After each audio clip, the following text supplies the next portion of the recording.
11ویں شریف آ گئی ہے.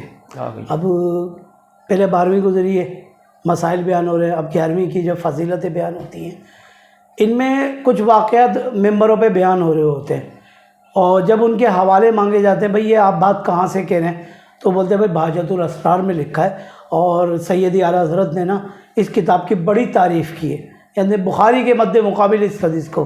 تو سر اس کی وضاحت فرمائیں. یہ تو قصے کہانیاں عام طور پہ شیخ عبد القادر جیلانی رحمۃ اللہ علیہ کے حوالے سے جو ہمارے یہاں حکایات زیادہ مشہور ہیں، اس کی اصل بہجت الاسرار کتاب ہی.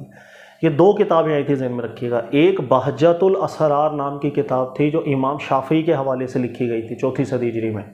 اس کتاب کا نام بھی تھا بہجت الاسرار، اور دنیا جہان کا اس میں امام شافعی کے حوالے سے جھوٹ بھرا گیا تھا، جس کو علماء نے واضح کیا کہ بالکل ناقابل اعتبار کتاب ہے.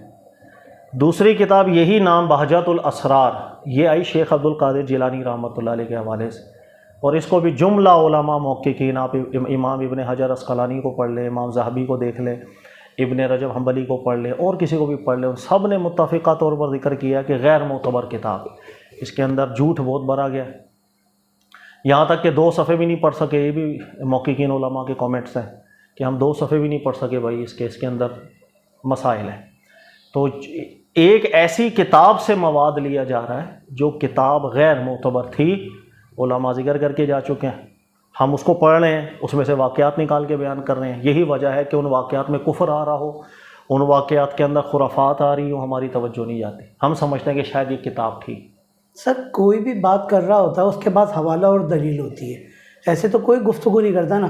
جیسے آپ کہہ رہے ہیں کہ امام ذہبی نے تو، لیکن میرے پاس جو فتاوی رضویہ بھی آپ کو میں سر دکھاتا ہوں، امام ذہبی کے حوالے سے بات ہے کہ انہوں نے تو اس کتاب کی بڑی تعریف کی ہے. امام ذہبی نے اس کتاب، اعلیٰ حضرت نے فتاوی رضویہ میں پہلے اس کتاب کی تعریف لکھی ہوئی، امام ذہبی کا حوالہ بھی کوٹ کیا ہے. سر کسی سے اگر حوالہ مانگے نا تو وہ بولتے ہیں سر آپ لوگوں نے پڑھا نہیں ہے، ہم آپ کو دکھاتے ہیں. تو سر یہ آپ دیکھیں، میں کچھ چیزیں آپ کو سمجھا دیتا ہوں، ٹھیک ہے؟ یہی میں نے پڑھا ہوا ہے، میں آپ کو بتا دیتا ہوں.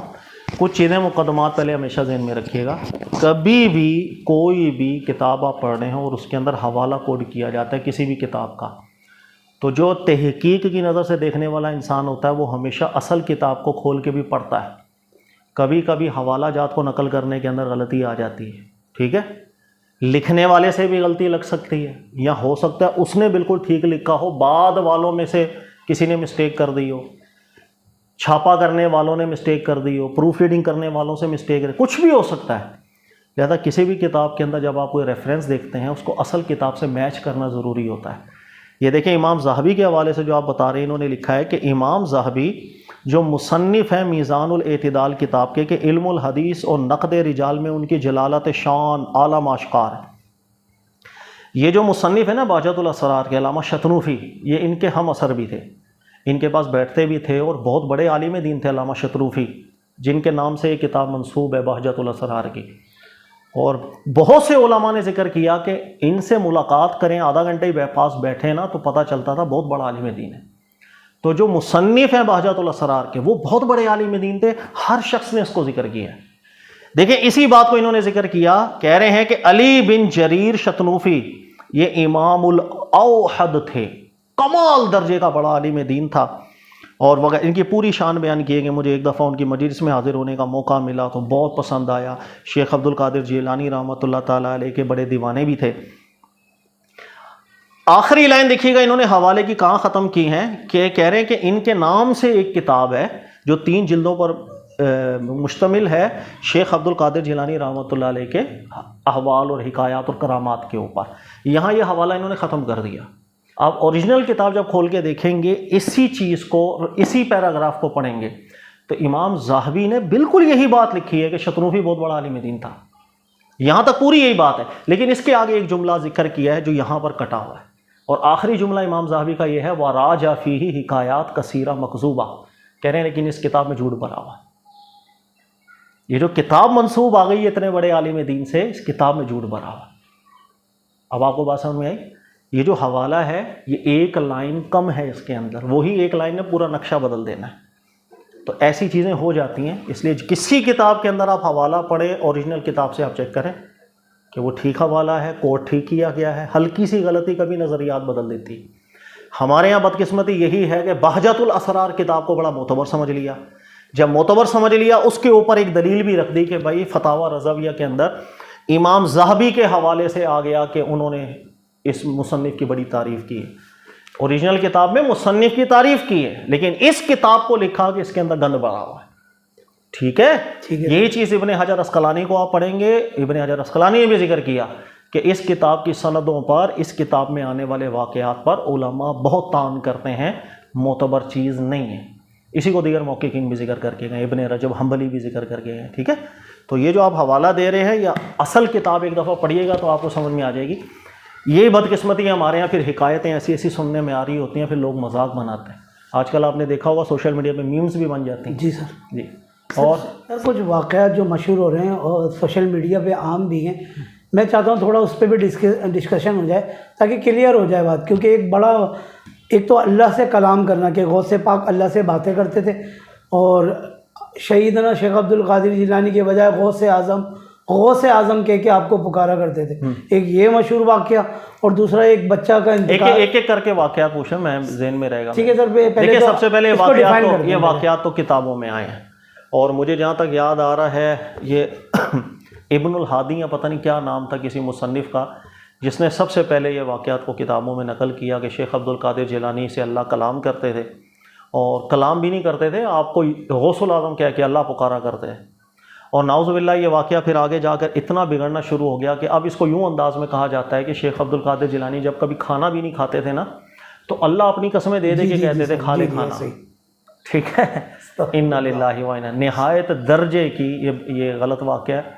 اللہ رب العزت کی ذات کی بے ادبی پر مشتمل واقعہ ہے. میں اس کے اندر بھی آپ کو حوالہ دے سکتا ہوں کہ آپ جلد نمبر فتاوی رضوی کی 15 کتاب السیر لیجئے گا, اس کے اندر حوالہ میں آپ کو دیتا ہوں کہ ایک شخص وہ یہ ذکر کرتا ہے کہ کسی پیر کے حوالے سے کہ وہ اللہ سے مکالمہ کرتے ہیں.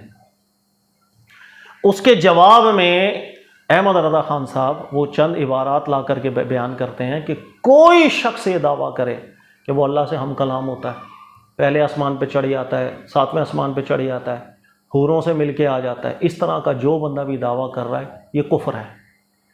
یہ احمد رضا خان صاحب کا فتویٰ ہے, مجھ سے حوالہ بھی آپ لے لیجیے گا, ڈال بھی دیجیے گا تاکہ لوگوں کا فائدہ ہو. بات یہ ہے کہ اگر تو ہر شخص اللہ سے کلام کر لے, اللہ کا ولی بھی, تو نبوت میں غیر نبوت میں کیا فرق رہا؟ ختم ہو گیا نا. اللہ تعالیٰ نے قرآن پاک میں غور کریں جس انداز میں حضرت موسیٰ علیہ السلام سے کلام کیا ہے, اللہ نے اس کو الگ اور منفرد انداز میں ذکر کیا. کئی نبیوں سے, کئی رسولوں سے اس انداز سے بھی کلام نہیں ہوا جس طرح حضرت موسیٰ علیہ السلام سے ہوا. اس لیے اللہ تعالیٰ نے الگ منفرد کر کے اس کو قرآن میں ذکر کیا, وَكَلَّمَ اللَّهُ مُوسَىٰ تَكْلِيمًا. اور ہم آج ہر ایک نیک انسان کے لیے ثابت کر رہے ہوتے ہیں کہ وہ بھی اللہ سے باتیں کرتے تھے, وہ بھی کرتے. تو کچھ چیزیں ہم لوگ ظلم کرتے ہیں, اس کی وجہ یہی ہے کہ ہم ایسی کتابوں کو اصل سمجھ لیتے ہیں جو کتابوں کے اندر ٹھیک باتیں نہیں ہوتی ہیں, جھوٹی باتیں ہوتی ہیں, جھوٹی حکایات ہوتی ہیں. ہم اس کو معتبر سمجھ لیتے ہیں, پھر وہ قصے کہانیاں لوگوں میں سنانا شروع کر دیتے ہیں جس سے بالکل ایک فضا تبدیل ہو جاتی ہے. اور کون سا واقعہ کہہ رہے ہیں سر؟ فیل ہوتی ہیں جو خطبہ بیان کر رہے ہوتے ہیں, وہ تو 11ویں پوری, آپ کو پتہ ہے 11واں کا مہینہ پورا بریانی کا مہینہ ہے ماشاءاللہ سے. تو سر وہ اس میں جو خطبہ بیان کر رہے ہوتے ہیں اس میں ایک واقعہ یہ بھی ہے کہ غوث پاک کا ایک دھوبی تھا, اس کا انتقال ہوا, تو وہ اس نے بولا میں تو غوث پاک, سوالات ناکرین کر رہے ہیں, وہ کہہ رہے ہیں کہ میں تو غوث پاک کا دھوبی ہوں. تو اللہ تعالیٰ نے اس کو بخش دیا. تو یہ بڑا مشہور واقعہ ہے. دیکھیں اس واقعے کو چیک کرنے سے پہلے میں آپ کو ایک بات بتاؤں. حدیثیں جب لوگوں نے اللہ کے نبی علیہ السلام کا مبارک نام لے کر کے بیان کرنا شروع کر دی نا, پھر محدثین اور محققین علماء آئے جو چیک کرنا شروع ہو گئے کہ کیا بات ٹھیک ہے کیا بات غلط ہے. تو ایک اصول وضع کر کے گئے ہیں محدثین کہ بعض جھوٹی باتیں ایسی ہیں کہ جس میں ہمیں کچھ بھی دیکھنے کی ضرورت نہیں ہوتی, نہ سند نہ متن, وہ سنتے ساتھ ہی پتہ چل جاتا جھوٹ ہے. ٹھیک ہے, یعنی اس کو کہتے ہیں بالکل بین طور پر اس میں جھوٹ ظاہر ہوتا ہے. یہ تعبیر کرتے ہیں علماء, یعنی جھوٹ بالکل ظاہر ہے, ہمیں نہ سند دیکھنے کی ضرورت ہے نہ متن دیکھنے کی ضرورت ہے. تو کچھ واقعات ایسے ہوتے ہیں کہ جس کے اندر کذب اتنا بین ہوتا ہے کہ اس کی تفسیر میں جانے کی ضرورت ہی نہیں.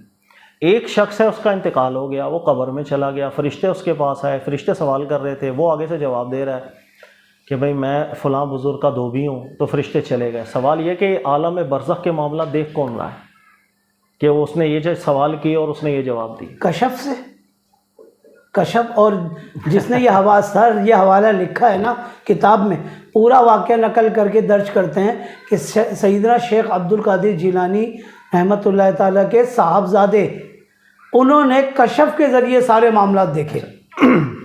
دیکھیے کشف، اگر ہم اس چیز کو کشف بول دیں نا تو پھر تو آپ کچھ بھی چیز، اس طرح تو میں 10 چیزیں بول کے آپ کو کہہ دوں کشف ہے، میرے چاہنے والے بولیں گے ٹھیک ہے جی، وہ ماننا شروع کر دیں گے۔ غیبی علوم اس طرح حاصل نہیں ہوتے ہیں کہ انسان بولے کشف کے اندر یہ جتنی چیزیں ہوتی ہیں جس کو ہم کشف بولیں، الہام بولیں، جو بھی کہیں، القاء بولیں دل کا، قرآن اگر اس کی تصدیق کرتا ہے تو ہم مانیں گے، ورنہ نہیں مان۔ ہر ایک چیز کا اصول ایک ہی ہوتا ہے۔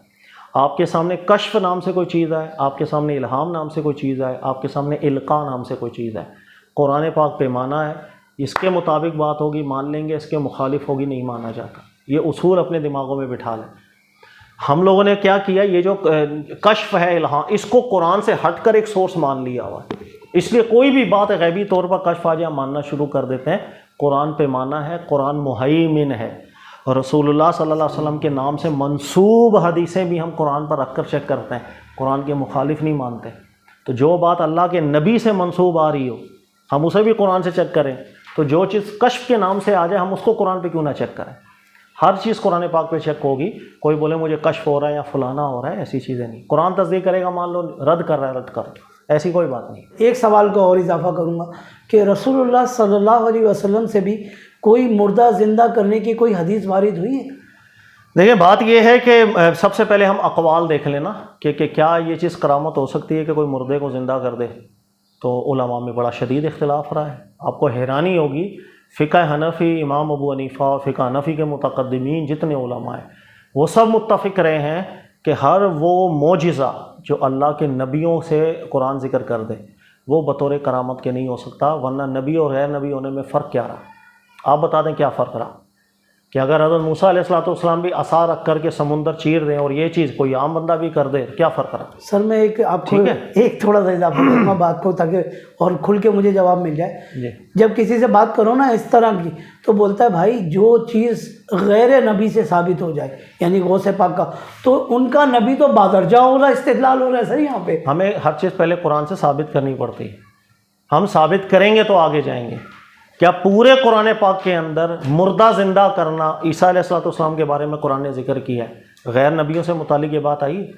ہاں، اللہ نے یہ ضرور کہا، ہم نے سلا دیا تھا 300 سال، وہ کتنے سال اصحاب الکہف کو ہم نے اٹھا دیا، وہ خود نہیں سوئے نہ خود اٹھے۔ پھر ایک اور واقعہ آتا ہے، اللہ تعالیٰ نے 100 سال کے لیے فَأَمَاتَهُ اللَّهُ مِائَةَ عَامٍ ثُمَّ بَعَثَهُ، جب کھڑے ہوئے تو گدھا دیکھا، بالکل ہڈیاں پڑی ہوئی، کھانا جو سامان ہے وہ بالکل تر و تازہ تھا، اللہ تعالیٰ نے صلاح دی۔ کسی غیر نبی کے ہاتھ میں ایسی چیزیں نہیں کہ مردہ زندہ ہو تو فلاں۔ حضرت عیسیٰ علیہ السلام کے معجزات قرآن نے ذکر کی۔ جو چیزیں خاصیتیں ہوتی ہیں نا رسولوں کی، اس کو ہم عام کرتے پھرتے ہیں، یہ چیزیں اچھی نہیں ہیں۔ تو امام ابو حنیفہ کا اور فقہ حنفی کے متقدمین علماء کا بڑا سخت سٹینڈ تھا، ایسی چیزیں کرامت نہیں ہوتی ہیں کہ جو اللہ کے نبیوں کا معجزہ رہا۔ نبی پاک صلی اللہ علیہ وسلم سے میں نے کہا کوئی روایت مردوں کو زندہ کرنے کی، مردوں کو زندہ کرنا رسول اللہ صلی اللہ علیہ وسلم سے کیا معجزہ ہوا؟ صحیح قول کے اندر ایسا کچھ بھی ثابت نہیں۔ زیادہ سے زیادہ وہ روایات آ جاتی ہیں کہ آپ نے جو والدہ تھیں ان کو زندہ کیا تھا، لیکن وہ روایتیں بھی اتنی کمزور ہیں، ناقابل استدلال۔ لوٹا رکھا ہوا تھا جو اپنی جگہ سے ٹوٹی سے گما ہوا تھا، قبلہ رخ نہیں تھا، تو شیخ عبد القادر جیلانی نے اس پہ ایسی جلال ان پہ تشریف لایا کہ خلاف اولا کام کا، خلاف اولا، خلاف شرع نہیں، خلاف اولا کام کر دیا، تو وہ جلال برداشت نہ کر سکا، اس کا انتقال ہو گیا۔ جھوٹا واقعہ بیٹا سر مفتی ارشد صاحب بن سے ویڈیو کلپ موجود ہے، ممکن ہے توجہ نہ گئی ہو، ادباً ریکویسٹ بندہ کر سکتا ہے، ادباً عرض کر سکتا ہے، ایسے واقعات ثابت نہیں ہوتے۔ آپ خود واقعے کی نوعیت پہ غور کریں کہ لوٹا قبلہ رخ سے پھرا ہوا تھا، ٹھیک ہے، اور جلال کی نظر ہوئی بندہ مر گیا۔ سر بندہ مرا یا قتل ہوا؟ قتل ہی ہوا ہے سر، غیر شرعی کام تھوڑی کر رہے ہیں۔ جہاں قتل واجب ہے، قتل کرنا کس کو؟ قرآن مطلب یہ ایسے کسی کی جان لینا ہے کہ آپ کے دین نے اجازت دی ہے؟ نہیں، بالکل نہیں۔ رسول اللہ صلی اللہ علیہ وسلم نے اجازت دی۔ اللہ فرماتے ہیں من قتل فکانما قتل الناس جميعا، ایک انسان کو اگر کسی نے قتل کیا اس نے پوری انسانیت کو قتل کر دیا۔ تو یہ واقعات دیکھیں، میں نے آپ کو کہا نا، واقعات اپنا ظاہر ہی بتا رہے ہوتے ہیں کہ بنا ہوا واقعہ، جھوٹا واقعہ۔ پھر یہ جو چیزیں ہیں ہماری، یہ قبلہ رخ ہونی چاہیے، تعبد ہے، یہ اللہ کے نبی علیہ السلام نے سنت قائم کی ہے؟ نہیں سر، کیا رسول اللہ صلی اللہ علیہ وسلم سے ایسی بات مروی ہوئی؟ نہیں۔ نبی علیہ السلام کی کیا عادت کریمہ ایسی تھی کہ اپنی کسی بھی استعمال شدہ چیز کو قبلہ رخ رکھ کر تعبد کیا جاتا ہو تو سر یہ تو کام ہی بدعت ہے. یعنی اگر میں اپنی چیزوں کو قبلہ رخ رکھ کے تعبد کر رہا ہوں تو یہ تو میرا کام بدعت ہے. اللہ کے نبی علیہ السلام نے جس چیز کی سنت جاری نہیں کی میں اس کو تعبد سمجھ لوں گا بدعت اور کس چیز کو کہتے ہیں؟ تو آپ ایک کام ایک بندہ بدعت کا کر رہا ہے اور اس کے اوپر نظر مار کے اس کو قتل بھی کر رہا ہے تو یہ خود بتا رہا ہے کہ واقعہ جھوٹا بنایا گیا ہے. پیمانہ قرآن سنت رکھیں گے سمجھ میں آ جائے گی. سر لیکن ان خطبہ نے تو سر اتنا اس کو ہائی لائٹ کیا کیونکہ سوشل میڈیا کا دور ہے. اس لیے میرے بھائی ابھی ہم نے ذکر کیا کہ یہ سب واقعات بہجت الاسرار میں لکھے ہوئے ہیں اور ہمارے یہاں بہجت الاسرار کتاب پڑھی جاتی ہے, پڑھائی جاتی ہے, اس کے درس دیے جاتے ہیں, اسی میں سے نکال کے یہ واقعات لوگوں کو بتائے جاتے ہیں. اور بدقسمتی یہ ہے کہ بہجت الاسرار کتاب معتبر ہے, یہ چند حوالے جات بھی ہمارے پاس آ جاتے ہیں کہ بھائی دیکھو فلاں جگہ پر امام ذہبی نے اس کی تعریف کی ہے, وہ میں نے آپ سے ذکر کر دی. انہوں نے آخری لائن یہ ذکر کی ہے کہ جھوٹ پر مبنی کتاب ہے. سر ان واقعات کو دیوبندی یا بریلوی جو ہے نا وہی ہائی لائٹ کرتے ہیں کیونکہ وہی ان کتاب کو معتبر جانتے ہیں اور ان واقعات کو. سر عوام کیا کرے آپ مجھے بتائیں نا سر. قرآن پاک پہ فوکس کریں, قرآن پاک کو اپنے مد نظر رکھے, قرآن جو اصول بیان کر رہا ہے اس کو سمجھے, اس لیے کہ قرآن مہیمن ہے, اسی سے ہم نے جج کرنا ہے کیا ٹھیک ہے کیا غلط. قرآن فرقان ہے, اسی سے ہم نے دیکھنا ہے ٹھیک کیا غلط کیا ہے. اگر آپ قرآن پاک کو فوکس نہیں کریں گے یا معیار نہیں بنائیں گے تو پھر آپ کس چیز سے چیک کریں گے؟ بھائی یہی ہے کہ کسی کتاب میں مل گیا یہ ٹھیک ہے, یہ کتاب میں واقعہ مل گیا سناتے چلے جائیں. آپ کے پاس کوئی نہ کوئی ایک کرائٹیریا تو ہونا چاہیے نا, کوئی معیار تو ہونا چاہیے نا جج کرنے کے لیے ٹھیک کیا ہے غلط کیا ہے. وہ قرآن ہے. رسول اللہ صلی اللہ علیہ وسلم سے نام سے منسوب حدیثوں کو بھی اسی سے چیک کیا علماء نے. باقی کیا رہ گیا؟ شاید سب سے بڑی حکمت ہی یہ ہو کہ اللہ کے نبی علیہ الصلوۃ والسلام کے مبارک نام سے جو واقعات کل کو ملے, جو علماء نے اجتہاد کیا, فن حدیث پورا وجود کے اندر آیا. مجھے لگتا ہے شاید اس کی سب سے بڑی حکمت ہی یہ ہو کہ اللہ تعالیٰ نے اتنی زبردست ہماری ٹریننگ کروا دی کہ رسول اللہ صلی اللہ علیہ وسلم کے بھی مبارک مقدس نام سے جو ہمیں روایتیں مل رہی ہوں ہم نے قرآن سے چیک کرنا ہے. ٹھیک ہے مانیں گے, نہیں تو نہیں مانیں گے. اور شروع سے علماء کرتے ہوئے آئے ہیں. تو ہمیں تو اللہ کے نبی کے علاوہ کسی کے بھی نام سے کچھ مل جائے ہم تو اس کو 10 دفعہ چیک کریں گے, ہم تو 10 دفعہ چیک کریں گے. تو شاید ہماری پریکٹس اللہ تعالیٰ نے ان روایتوں کے ذریعے اس لیے کروا دی تھی, مجھے ایسا لگتا ہے. لیکن بدقسمتی ہم نے پھر قرآن کو چھوڑا, ان کتابوں میں لگ گئے, واقعات لگ گئے, اور دھوبی آ گیا, فلانا ہو گیا, وہ مردہ زندہ ہو گیا, اور میرا کوئی مرید جنت میں نہیں جہنم میں نہیں جائے گا. جی سر یہ تو بہت مشہور ہے. یہ سب واقعات اللہ کلام کرتا تھے, اللہ تعالیٰ باتیں کرتے تھے, نعوذ باللہ من ذالک. اس لیے قرآن پاک سے جب آپ دیکھیں گے سر تو یہ سب چیزوں کی تائید نہیں ملتی. اصل میں سر ایک تو خطبہ کی بات میں آپ کا کر رہا ہوں, ایک تو چینل بھی ہے, باقاعدہ چینل ہے, ان پہ اس کتاب کو پڑھ کے سر لاکھوں نہیں کروڑوں لوگ دیکھ رہے ہوں گے. تو سر کیا ذہن میں میسج سر میں نے ادباً عرض کر دیا, یہ جو حوالہ امام ذہبی کا دیا گیا ہے اس کتاب کو معتبر ماننے کے لیے وہ اصل کتاب ایک دفعہ پڑھ لیجیے. اصل کتاب میں یہ بات نہیں ہے, اصل کتاب میں ہے کہ کتاب غلط ہے, اس کے اندر جھوٹی حکایات موجود ہیں. امام ابن رجب کو پڑھ لیجیے, ابن حجر عسقلانی کو پڑھ لیجیے. یہ صوفیاء میں جو بگڑے ہوئے صوفی ٹائپ کے تھے وہ اس کتاب کو زیادہ بڑا چڑھا کے پیش کرتے تھے. جتنے محققین ہیں جن کو ہم قال رسول اللہ صلی اللہ علیہ وسلم کے لیے اتھارٹی سمجھ رہے ہیں, ابن رجب محدث ہیں, محقق ہیں, ابن ذہبی محدث ذہبی جو ہیں محقق ہیں, ابن حجر عسقلانی بڑے بڑے نام ہیں, ان سب نے اس کتاب کے حوالے سے ذکر کیا, معتبر نہیں ہے. اب آپ کے سامنے دو ہی رخ ہیں, معتبر مانے یا نہ مانے. نہیں مانے تو یہ سارے واقعات آپ اس کو سائڈ پہ کر دیں گے. سر میں نے برا نہ مانیے گا, میں نے آپ کا ایک بیان سنا تھا کئی سال پہلے, آپ اسٹیج پہ بیان کر رہے تھے, غوث پاک رضی اللہ عنہ مرغا کھا رہے تھے اور مرغا کھا کے انہوں نے ہڈیاں جمع کی تھی اور پھر اس پہ ہاتھ پھیرا تھا وہ مرغی بن گئی تھی. سر یہ میں نے آپ کی زبان سے سنا تھا. اس وقت کیا آپ ہر وہ چیز جو رسول اللہ صلی اللہ علیہ وسلم کے حوالے سے ملے, انبیاء کے معجزات ملے, ہم نے وہ کہیں نہ کہیں اولیاء کرام کے حوالے سے بنا دی ہیں. آپ کو حیرانی ہوگی کہ رسول اللہ صلی اللہ علیہ وسلم فرماتے ہیں مبارک اور مقدس انبیاء کی یہ شان ہوتی ہے کہ جب وہ سو جاتے ہیں نا تو ان کا قلب ایک جاگتا ہے. یہ ایک تشبیہ ہے, استعارہ ہے, یعنی سوتے ہوئے بھی جو وحی آتی ہے انبیاء کرام علیہ السلام کو. جیسے قرآن ذکر کرتا ہے حضرت ابراہیم علیہ السلام انی ارا فی المنام انی اذبحک کا, کہ ہم نے خواب میں دیکھا کہ ہم آپ پر چھری چلا رہے ہیں. تو خواب میں وحی ہوتی ہے, اور وحی بالکل 100% قطعی چیز ہوتی ہے نا, ظنی چیز نہیں ہوتی. جی جی. اس لیے رسول اللہ صلی اللہ علیہ وسلم فرمایا کرتے تھے کہ انبیاء جب سوتے ہیں, ہم جب سوتے ہیں تو ہماری آنکھیں ضرور بند ہوتی ہیں لیکن دل جو ہے وہ جاگتا ہے. یہ شان ہے انبیاء کرام علیہ السلام کی خاص. بدقسمت یہ ہے کہ ایک بہت بڑا حوالہ آپ کو دوں، اور حوالہ بھی یہی ہے. انہوں نے ذکر کیا کہ شیخ عبد القادر جیلانی کی بھی یہی کیفیت تھی. وہ آپ سوتے تھے تو آپ کی آنکھیں بند ہوتی تھی، قلب نہیں. ہر وہ چیز جو اللہ کے نبیوں کی معجزات رہے ہیں، اللہ کے نبیوں کا خاصہ رہے ہیں، ہم لوگ مڑ مڑا کے ایسی کچی کتابوں کی بنیاد پر جس میں جھوٹ بھرا ہوا ہم نے اولیاء کرام کے لیے بھی ثابت کرنا. اب عام سی چیز لگتی، مردہ زندہ کرنا ایک عام سی بات ہے بھائی، ٹینشن ہی نہیں ہے. قرآن پڑھتے ہیں تو قرآن پتہ نہیں کس شان سے ذکر کر رہا ہے کہ حضرت عیسیٰ علیہ السلام بھی مردہ زندہ کرنے پر آتے تو اعلان کرتے تھے بِإِذْنِ اللَّهِ بِإِذْنِ اللَّهِ بِإِذْنِ اللَّهِ، اللہ کے حکم سے ہو رہا ہے جو ہو رہا ہے، اللہ کے حکم سے ہو رہا ہے جو ہو رہا ہے.